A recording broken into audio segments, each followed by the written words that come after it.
Hold the camera. Let's talk about that. How's it going up there on the You guys good? Yeah, we're gonna fucking DoorDash right now. Walk up. It's gonna be a little. No, they kept going. Yeah. Then we're doing that. Okay, We didn't even phase them. Oh, who ordered the tax?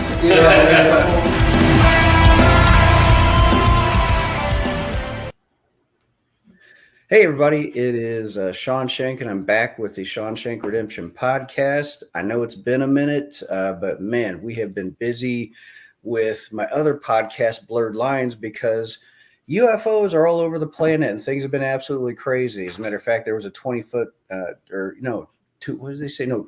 20-mile long mothership over Grissom Air Force Base in Indiana, which is back where I grew up. So apparently they're coming to take me home. Yeah, I've moved to Michigan, but I digress. We'll get into that later. Right now, real quick, I want to say a shout out to my sponsors, Black Label Chronometers. Check them out online, Black Label Chronometers. They make great custom clocks. Redemption Brand Cannabis, Underground Laugh Lounge in Niles, Michigan, greatest comedy club on the planet. And a shout out to my boys and gals at Meat So Horny. That's msh.com. They make some of the best spices that are on the market. Okay, that out of the way. And all the conspiracy stuff aside, I want to introduce my guest, one of my favorite people, talented everything. Let's say hello to Nathalie King. Hello, Nathalie. Hello, Sean. Hello, everyone. Thanks for having me. Always a pleasure shooting the shit with you. Yes. So, all right, there's myriad things we could be talking about right now, but I just want to get into the meat of why we're here. You have an EP that has been released in England, right? Already? Yeah. Okay, and on the 15th, it's getting released, I guess, everywhere else. But could you do me a favor for those of us that are not musically inclined well, no, that's not the word I'm looking for. We're not in the music world. What is the difference between an EP and an LP? Yeah. So, okay, first of all, I have 2 EPs coming out. So you got that one. Oh my goodness, okay. So the one in the UK, I actually wrote for the label in the UK, who also focuses on sync placements and TV, film, commercial. So that I was hired to write the songs for them. So we did a 6-track EP. EP is just a shorter album. LP is a long play. EP, I don't even know what it stands. Oh, extended play. So you got a single, which is 1 song. Mm-hmm. Then extended play means just a few more songs. Could be like 3 to 5. I think 6 tracks is still considered an EP. And then you get into long play, which is a few more tracks. And then you got an album, which I believe is maybe 8 to 12 or something. So it's just about, the number of tracks that you have. So is it, I don't know, I get it, like having different classifications, but do you think like back in the day, there was a group who's just like, I can't think of any more songs. Let's call it an EP. I don't know. I think if you look up the history, because I don't know it, it had to do with vinyls back then, like an extended play, because there were only so many songs that fit on one side, right? Oh, okay. How many was that? Maybe 5 songs or something. And then when they came out with the bigger vinyls, it was now an LP. I don't know. I would have to look it up, but I think it originates from back in those days. That makes more sense. I'm gonna put a stamp on it. I'm gonna say that's 100% right. I think you were right. That's awesome. Okay, so you have 2 EPs coming out. So the one you were hired to do, could you explain again to the non-music folks what that means? Because there's a difference between somebody in the entertainment industry and somebody that's not. And it's this it's almost like you've seen The Wizard of Oz, right? Yeah. Okay. So in The Wizard of Oz, when they come back with the witch's broom, And, the great and powerful Oz, his visage is up there, in the pipe organ background, and he's yelling at him. Toto pulls back that curtain, and all it is a little old guy turning levers and doing all this behind the scenes, right? Yeah. Well, that's what it's like for a lot of what we call normies, these folks that they have normal jobs, right? Be it accountants or, engineers, whatever it is. And there's so much mystery surrounding the things that we do, and these misconceptions of what it is. So as far as like getting hired to do stuff for libraries and all of these things, like, can you kind of download that information for us so we have a better idea of what that means? First of all, I was also a normie. I worked 9 to 5 as a graphic designer and like God knows, like, and then I did music on the side, like evenings and weekends.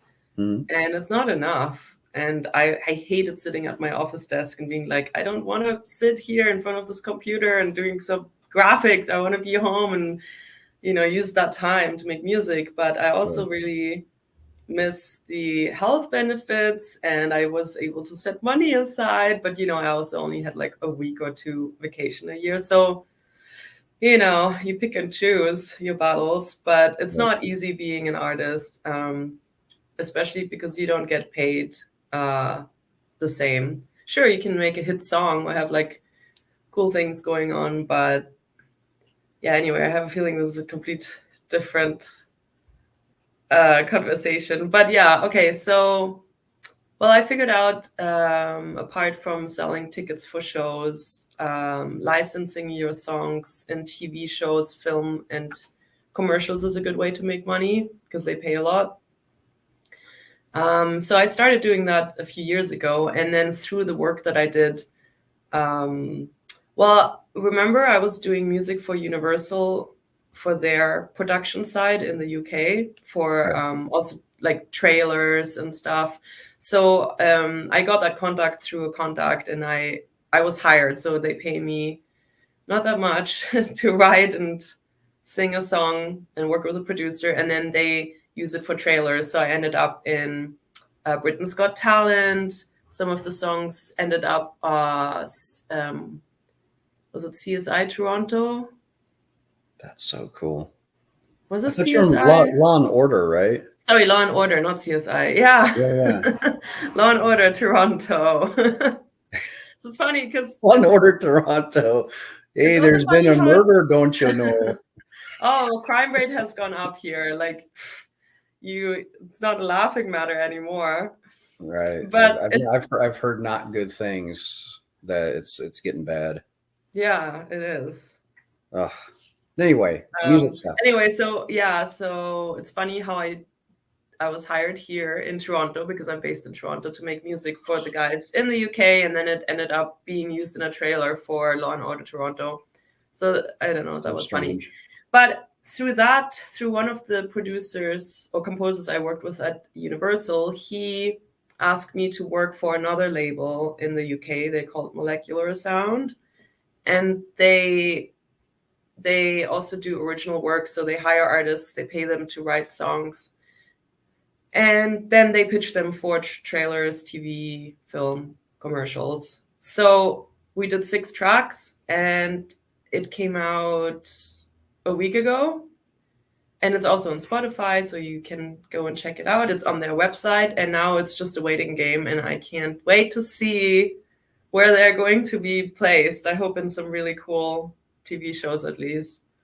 That's awesome. So if somebody wanted to hear, if they have the ability to, how would they search out your music for the UK release? Well, so the EP is called Run Baby Run, and they can either go on molecularsound.com, just Google it, or just go on my Spotify because it's up there as well. Okay. And your Spotify, is it just Nathalie King or? And Nathalie King, yeah. And Nathalie spelled the French way with TH and IE. Oh, Nathalie for Nathalie. folks. That's awesome. And you've also had placements before that I know of where you had music in. There was a television show called The Fosters that was super popular for Yeah. quite some time. Um, and what are some of the other things that because I know you've had a ton of stuff placed. A Swell water bottle commercial, then the underwater documentary by Howard Hall, who's like an 11 times Emmy Award winner or nominee or something. Right.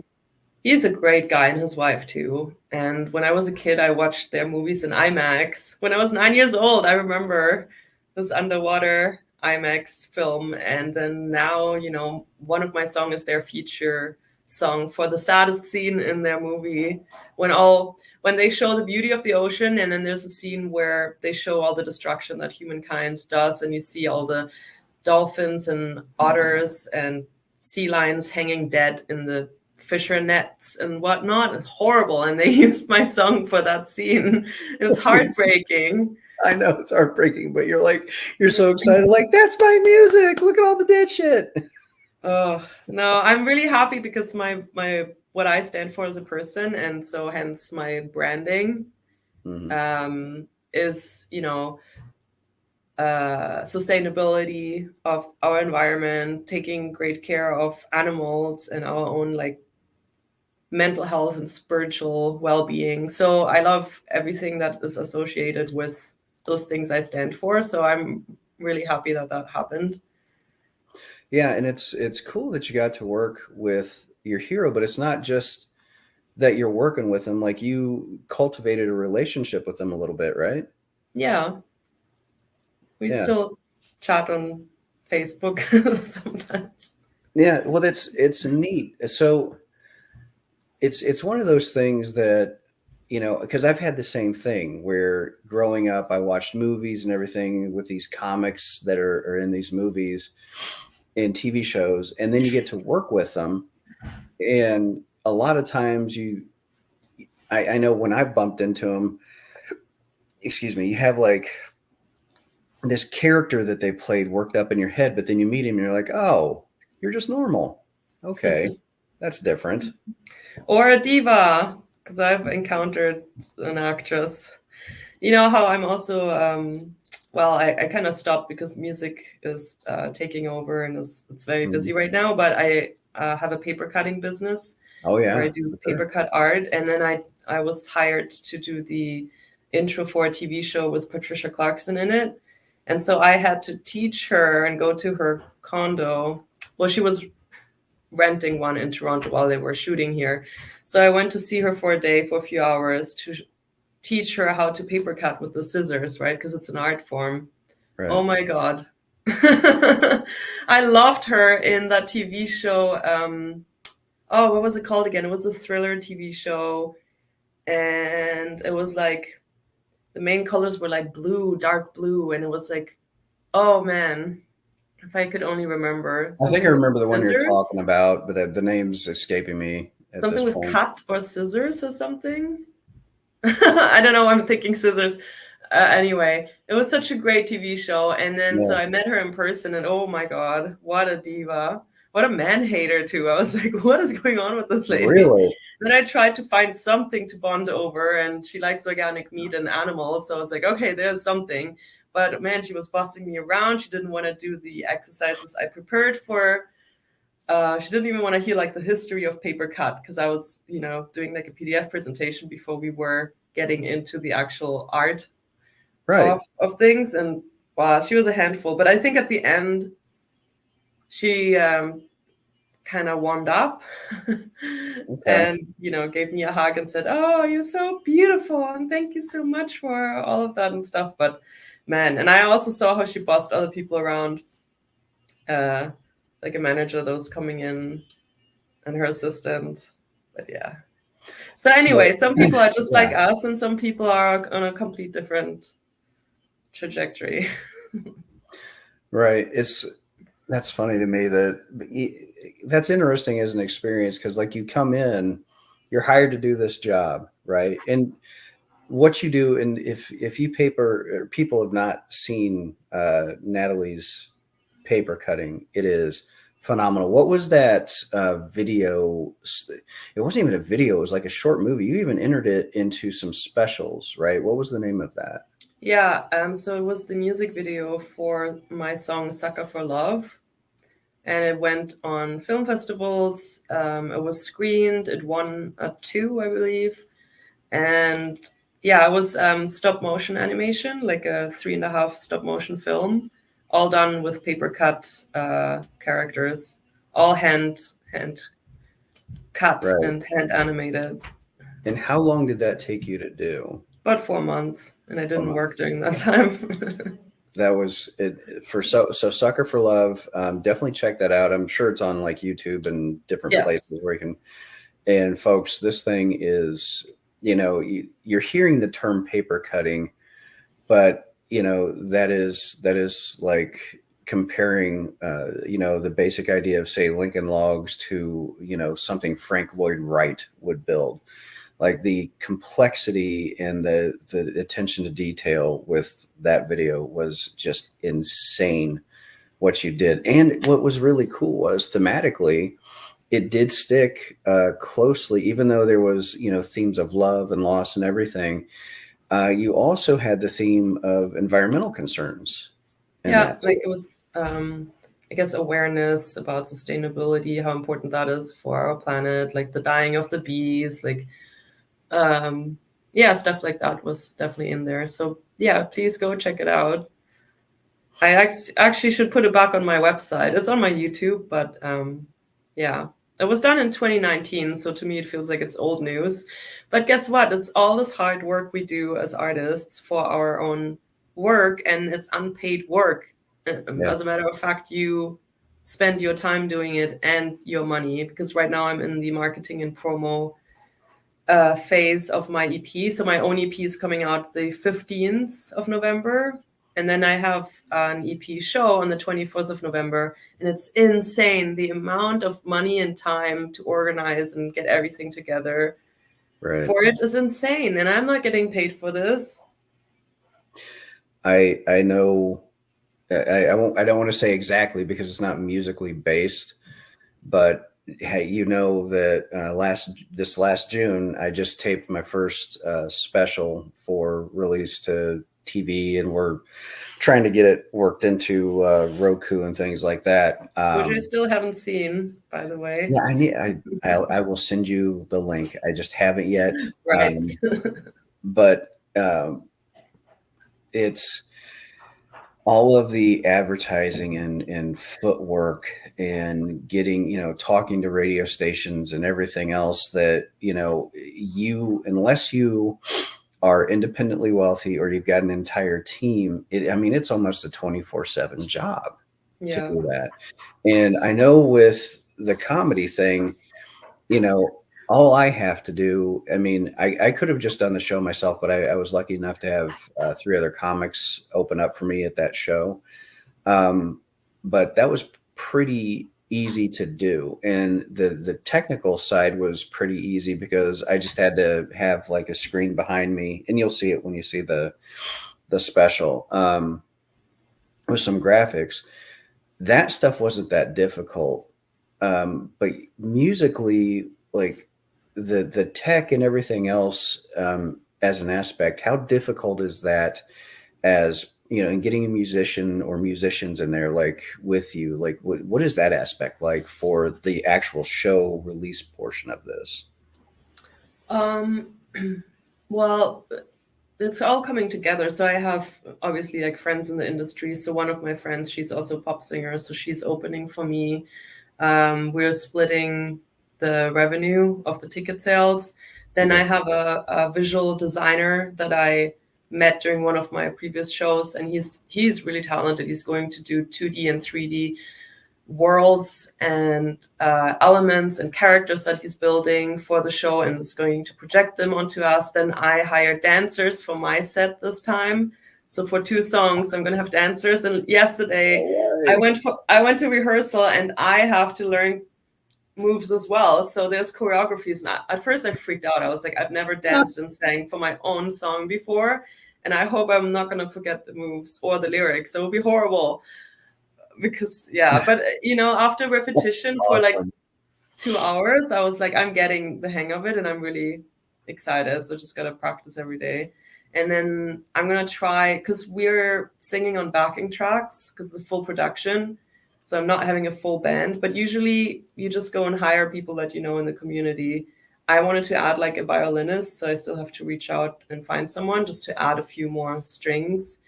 But it's gonna be on backing tracks because the production is everything on this album, on this EP. Like it's Clams Casino, Burial. These were like references that we used. It's like electro pop, trip hop in a way. So Mhm. it's all about the production. So it has to be there. It can't be like really done in just like a trio, like a Okay. band. Like the full production has to be there. And yeah, I went a bit more abstract and experimental, I believe, for this EP. Especially one song is we used soundscapes a lot, and there's like one sound I took from one of the planets. I believe it was maybe Saturn or something, and that sound we took, and it's in Ad Astra is the name of one of the songs. And man, they sound spooky. Our planets sound horrible. It sounds like little demons are flying around and Right. not nice sounds. I was imagining, I don't know what I was imagining. I was curious, but our planets sound very funny. Planet Earth is kind of nice sounding. You can check it out on YouTube. Just type in what does Saturn sound like. And anyway, so the demon sound we took from one of the planets, and yeah, it's really cool. I'm really proud and excited about this EP. What made you want to do that? Because I've I've heard space sounds before. Like what does space sound like? And then it's got this weird, Yeah. like what you're talking about. But musically, what made you want to reach out to like think I'm going to take the sound of Saturn? I'm a 12-year-old, so I would have taken the sound of Uranus and just laughed and laughed and laughed at the fact that people were listening to Uranus on my Thank you. album. But I'm a child, so. But Thank you. what made you want to do that? Because that's very interesting to me. I think Uranus didn't sound interesting enough. I don't know. I like implementing nature sounds Hmm. and like Foley sounds. So I was like, what could we use? And yeah, I have no idea. Oh, the thing is, Ad Astra is also a song that reminds me of space just because of the synth elements. It sounds very like stars and universe, and I don't know, it just sounds very planetary in a way. Hmm. And I mean, the name Ad Astra is Latin for to the stars. And because the theme was like getting out of darkness and like my like dark childhood memories into the light. So it was pretty fitting to like have I guess like a visual audio reference to, space and planets and stars. Okay. Now you made mention just now of like you know coming into the light, and you and I've had some discussions off air about this album and how it's been an expansion and exploration into a lot of, I think, if I'm not mistaken, like mental wellness issues and growth and things like that. In like I don't want to say heavy themes, but I mean like really impactful stuff. Oh, And it's heavy. yeah, This so one is, yeah, I mean, it's called PTSD because it's my PTSD. right. I had a pretty rough childhood, and I think part of the healing work and the therapy was to finally write music about it and not be ashamed to talk about it, because not even my best friends know really all the details of what happened when I was a kid. And I was like, I'm just gonna do it, and it's a relief to express it, to write about it, talk about it, sing about it. And so it's basically that. It's like what happened in my childhood, how it affected my adult life, and the light at the end of the tunnel, like realizing you're not stuck in this anxiety, depression, bad patterns. You can actually seek learn tools, and implement them, and then rewire your brain to have a better life, to form new behavioral patterns. And I know you and I talk a lot about it, that topic, and it's a lifelong journey. It's a lot of work, you do that for your whole life. And I believe that's also part why we're here on Earth. I think it's this journey that we have to take to better ourselves and figure things out.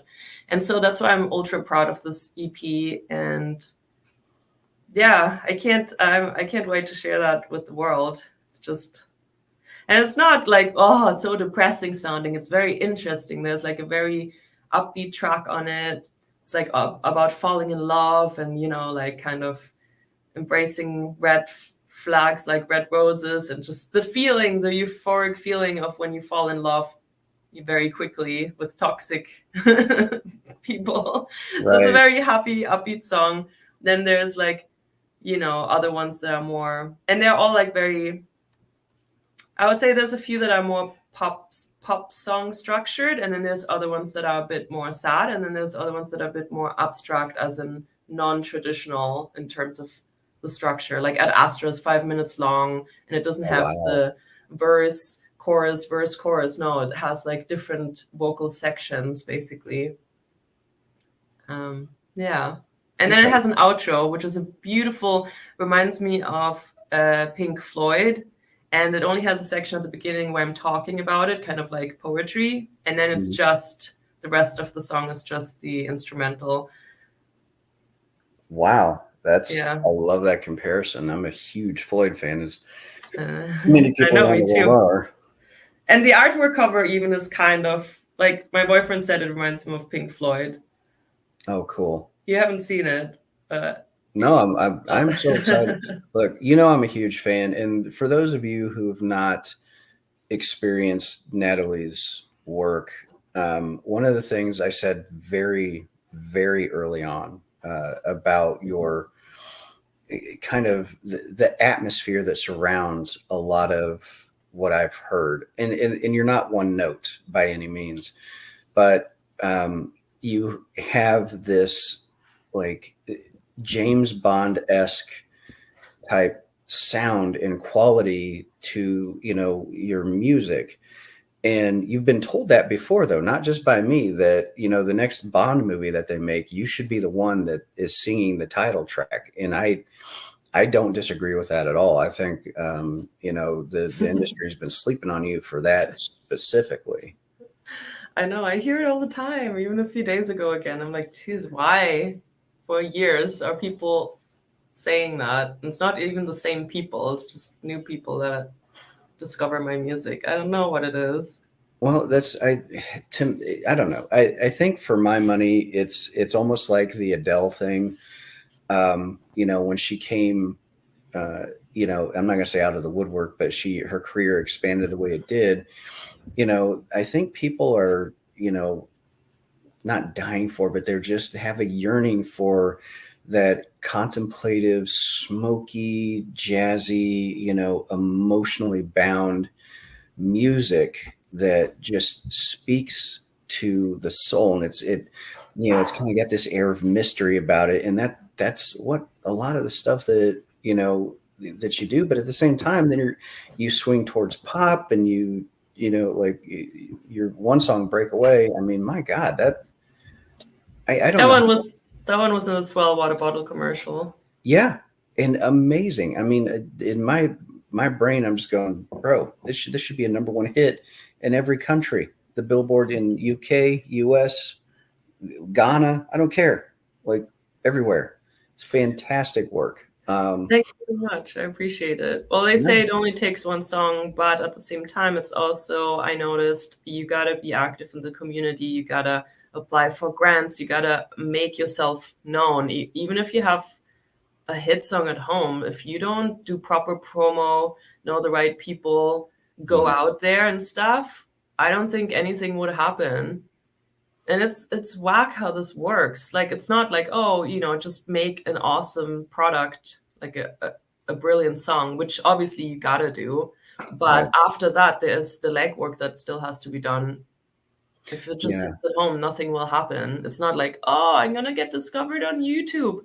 No, these things, and maybe it still happens, but maybe like a 1%, you know. Right. Well, I've heard stories many times over of people having a hit song on the radio and they're still going to their 9 to 5 job, even though they're on the radio. And and this was something I want to ask you about today. As a matter of fact, you talk about the finances and you know keep pushing, and because you have to, even though you've got the music out there.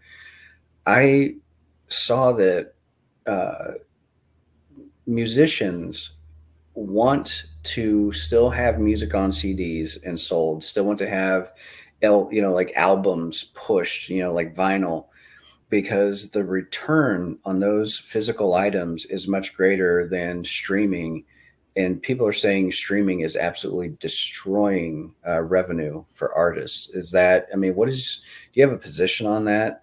Well, What's yeah, if you have a CD or a vinyl and you sell it for, say, $20, $25 or whatever, that's $25 for you streaming. If you stream, you gotta have, I did the math. I think it was I'm not sure if it was 100,000 streams or 1 million streams to get maybe $1,000. It's ridiculous. And the thing is, Spotify also has a new rule or regulation where if you have under 1,000 streams, they're not paying you out any royalties. So that way, they're just sorting through, I guess, less important artists. It's pretty mean. I mean, at the same time, everybody can put up music out there, right, and upload it, but it's not like, who are they to judge what goes and what doesn't? So if you have under 1,000 streams, you won't even get paid any royalties. So it has to go above 1,000, and then you will get then they start paying. But the thing is, they pay you like 0.0001 per stream. So that's why it takes up to a certain amount until you even see $1, It's Right. ridiculous. And then radio pays good. If you're on one of the major radios like CBC radio or something, you get paid, I think it was $50 per spin. So if you're on rotation there, it's good money.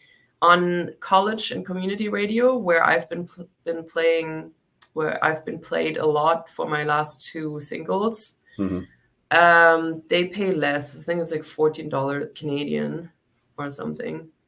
Oh, in loonies? Is that Toonies.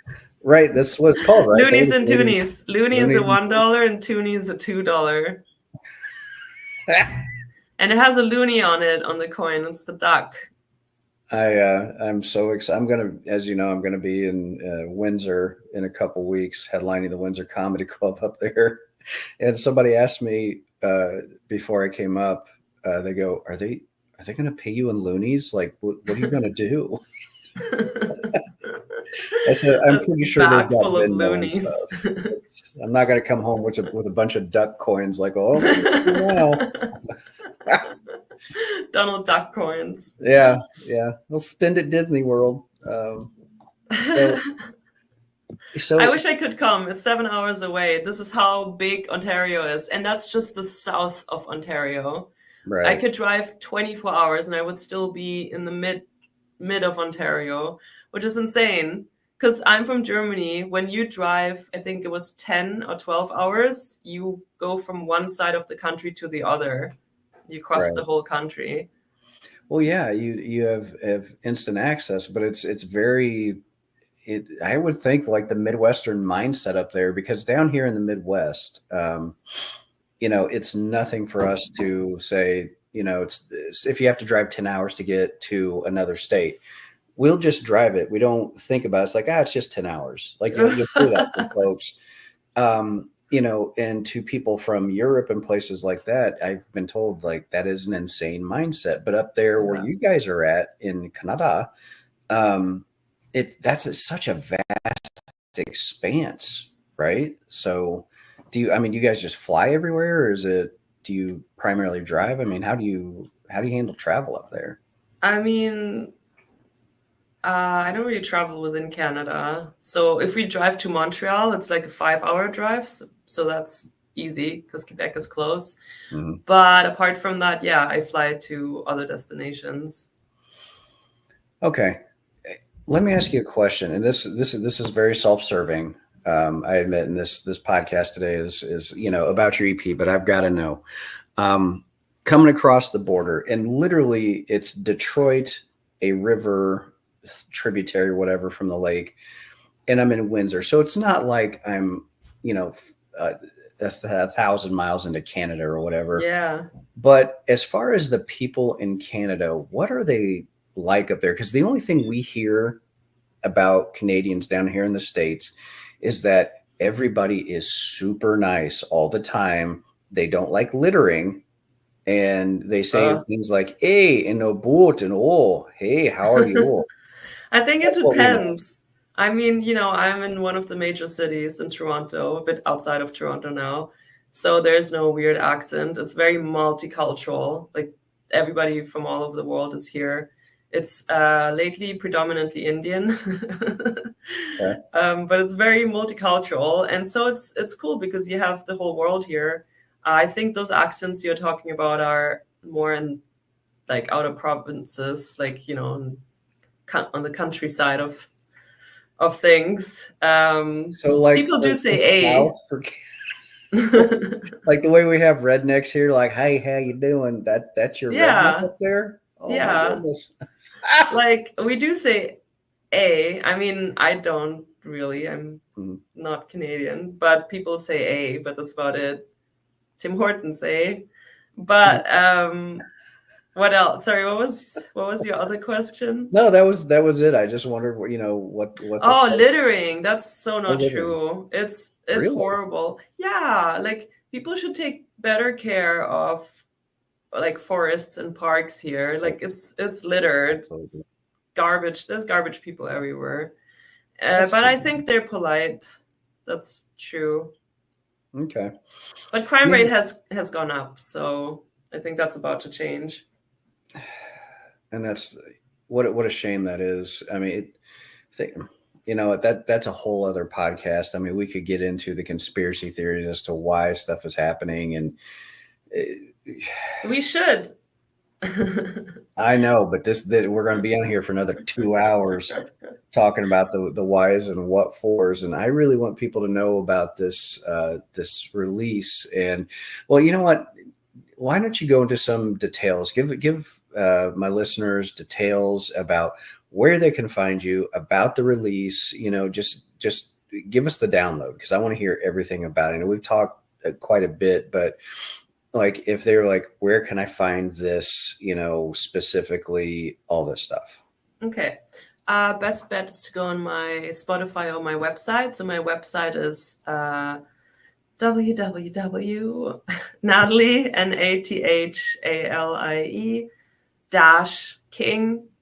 -king.com. And then from there, you can find all my Instagram and Spotify, and all the info is on my website. Or just go on your Spotify, type in Nathalie King, and you'll find all the music there. The Run Baby Run EP is out already, so you can hear that. And then my EP PTSD is coming out November 15th. And if you want to buy a ticket and come to my show, my live show on November 24th in Toronto, you can buy a ticket on eventbrite.com. Nice. And where's the live show going to be at? I think that's helpful because if we have, because I do have listeners that are all over the place, scattered. If they happen to be up in Toronto, where is the performance? What's the venue's name? Yeah, so it's downtown in Kensington Market. I love that place. It's so eclectic and so good. Lots of little food stands everywhere. And so it's in Kensington Market. It's at Supermarket. Yeah, if you have listeners from around here, if people want to travel, yeah. Okay. Travel expenses not included in the ticket. Well, they'll be getting an amazing show, and you've got somebody opening up for you. I got dancers, I got a visual designer, musician. There's nice prizes to win as well, to a place called Othership, which is the sauna ice bath experience. It's like a guided experience, and it's part of. It's so good and so healthy for body and mind, and it's also good for like somatic work when you work through like trauma, or like everybody has shit they need to work on. So it's very beneficial, and they graciously are donating tickets to win, so you can win a free class to Othership as well. Oh, that's awesome. That's Yeah. fantastic. So, when you were creating this, I know, like with, books or stand up, that, when you get away from just trying to be funny and you start trying to pour in some messaging, or you try to pour in, your own personal views on things, you're trying to change minds or shift attitudes, or whatever you want to call it. With PTSD, what is, if you had the, let's say, the ultimate, the zenith, outcome for this album, what would you hope, aside from you being, world renowned, recognized for your music and everything, but as far as like on a personal level, for the people that are listening to this album, what are you hoping for with this? To write a song for your upcoming TV show. Well, I would love for the music to end up in TV and films, commercials. I don't know. I just wanted to share my story, and if it resonates with other people who have gone through traumatic stuff or are on their healing journey or whatever it is, just to basically tell my story. That's what we did, years, like thousands of years ago. We sat around fires and told stories, and people took something away from it, right? So if I can do that and emotionally touch people on some level, that's good, because I think that's what in our digital age is kind of, it's kind of the way of connecting, because we're all more isolated on our devices, and so we still get together, right? But maybe less than before. And so the human connection part is not that much there anymore than it used to be. Right. So being isolated, we still have music that we can basically connect with people, if that makes sense. And so it's my way of, like, mycelium of connecting with people and still keeping the energy flowing, Right. Well, thank God that we have music anymore, because these devices that we have, these phones and things that we supposedly connect us and share information and everything else, is, I think, it is actually the antithesis of communication. I agree. I mean, it do the benefits outweigh the bad? I don't think so. Like, it's great that we know a lot of things that are going on and blah, blah, blah, but there's fake news. There's also so much news that you don't need to know all that shit polluting your brain every day. You need to focus on local things. And then what about the high mental health crisis rate, and teenagers being more suicidal and depressing because of those stupid devices, and how it just isolates everyone, even like when you're out with friends or going on a date, and that person is like that in front of the phone. It's like, what am I even doing? Like, I'd rather be at home and read a book than being ignored, on a date while this person's on their phone or whatever. Like, I'm not sure how much the benefits outweigh the bads. And that's just my take on it.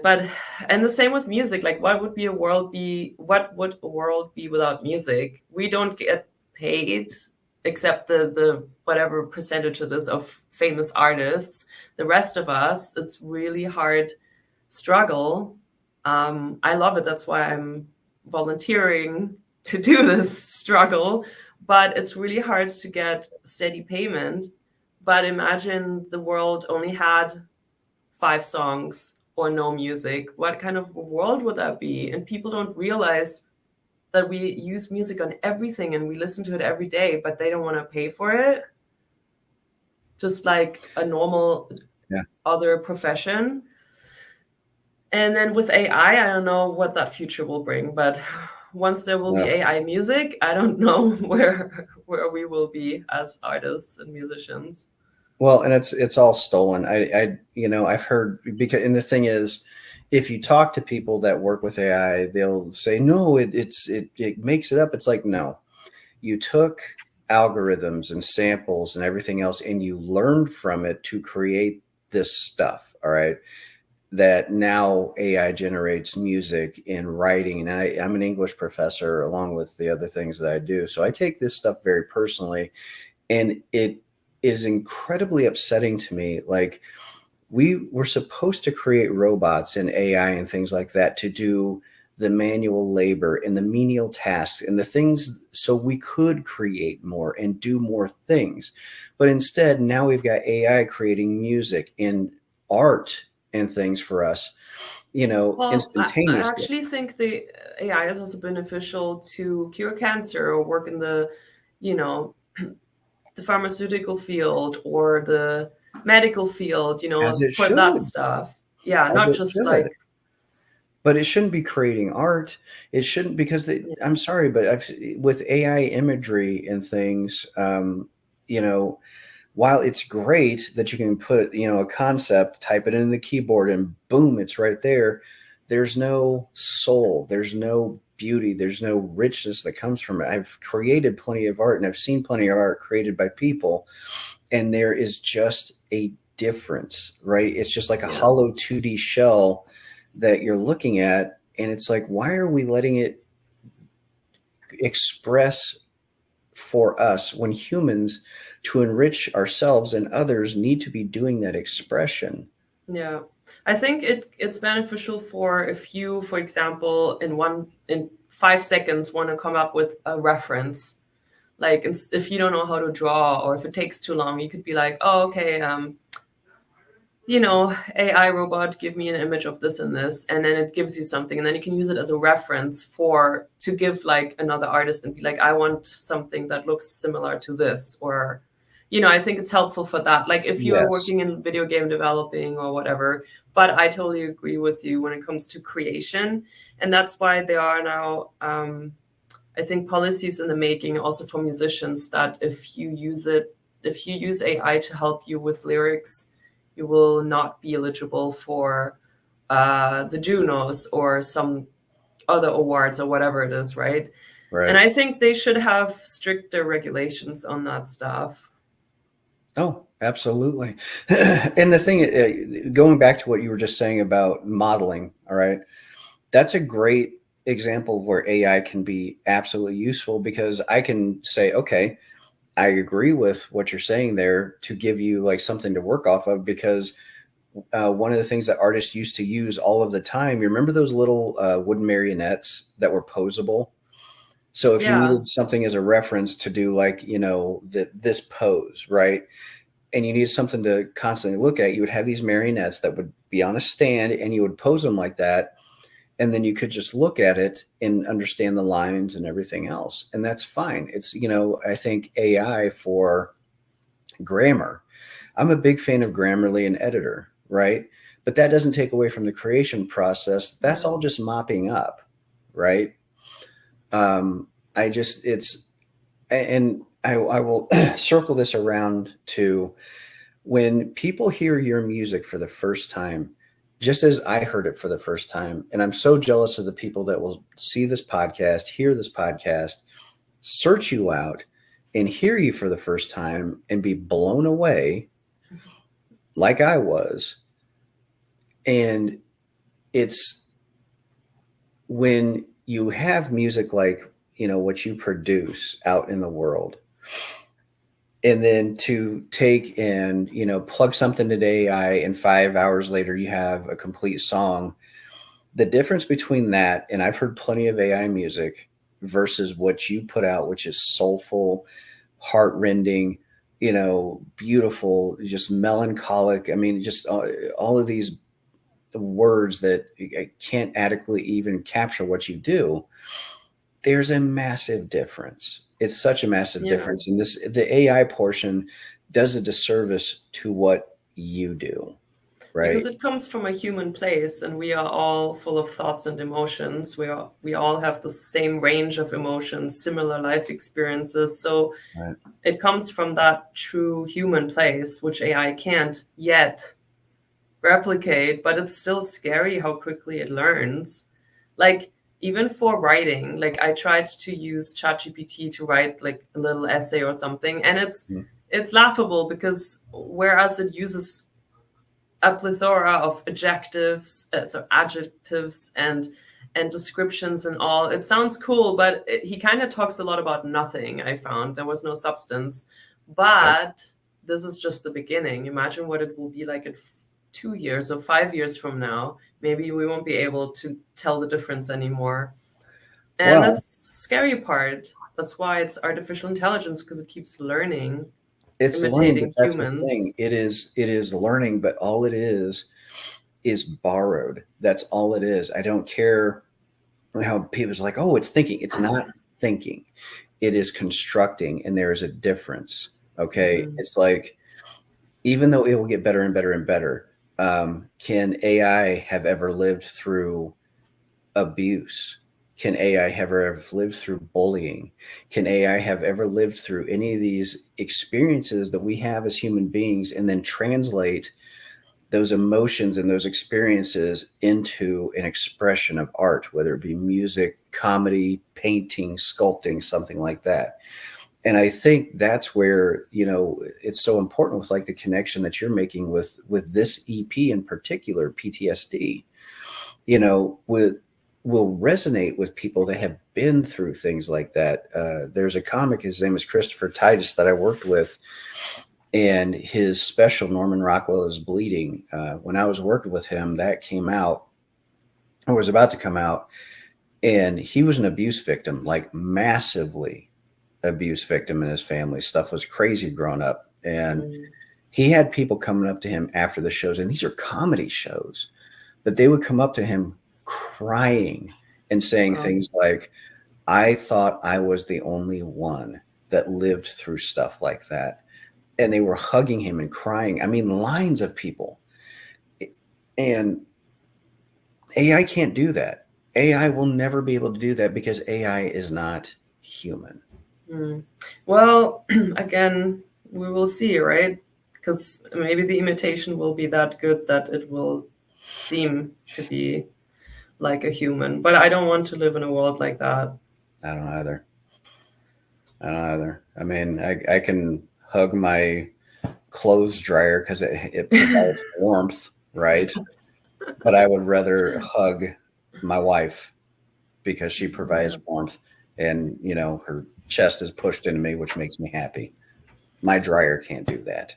Well, maybe one day we will have robots that look just like humans, just perfect the way you program them or design them, and will imitate human emotion. And then people will get confused and start falling in love with robots and Oh, whatnot. There's a movie about this, or I think I saw it recently. yeah. I totally forgot, but Well, there's a couple. There's one with Joaquin Phoenix called Her, and Scarlett Johansson voices the female voice, and then there's one called Lars and the Real Girl with what's his face. these are older releases, though. Yeah, those are. But you're talking about things that touch on those Yeah. subjects. But if you want to go like way back, 2001: Space Odyssey, I believe that had the evil robot with a red eye. That's what happens with AI. You get shot out into space by an evil robot. That's what we're Mhm. headed for. Oh, yeah, fun times. Speaking of finding out what Saturn sounds like, you feel like Yeah, you're going to shoot us into you'll find out soon enough for yourself. space?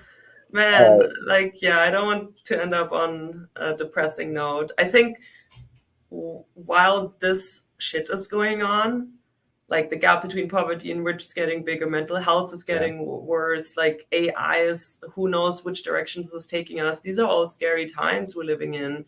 Yes. Living costs are unaffordable, but then at the same time, there's also great awareness, which I hope will keep going. Like, therapy doesn't have a stigma anymore. Mental health Right. awareness is there.